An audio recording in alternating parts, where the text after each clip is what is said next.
Hey, what's up guys, welcome back to Alan Gadgets. I make a very wrong assumption about O4 being illegal in Japan. I always thought that since O4 and Avatar 2 share the same hardware, and since Avatar 2 is allowed in Japan, I automatically assume that O4 is also allowed in Japan. This is a wrong assumption, and I would like to stand correct and apologize to those who have gave this bad info and advice to. I discovered this mistake after doing more research into Japan FPV law for my upcoming Japan trip, and I found out that O4 is not allowed, and I will explain in this video why is it not allowed and what can you do if you still have intention to fly FPV in Japan.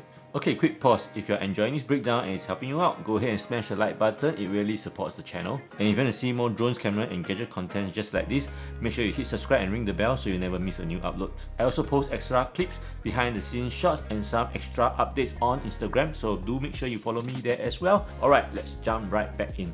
Japan has one of the strictest rules in the world on radio transmission. You are not allowed to operate using 5.8 GHz without proper certification. As I mentioned, Avatar 2 is totally allowed and legal in Japan because in the auto mode, it will actually detect its location and switch to 2.5 GHz instead.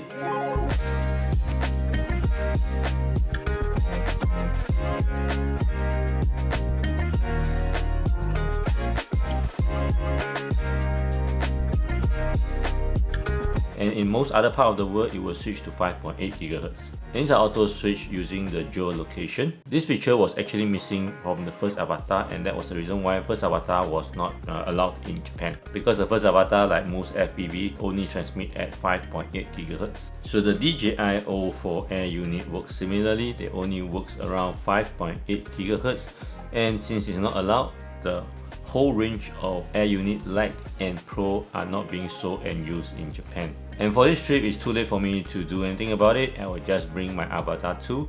Basically, that is the readily most easily available off-the-shelf option for you, is to fly Avatar 2, and I'm going to leave all my other FPV at home, bringing only Air 3 and Avatar 2.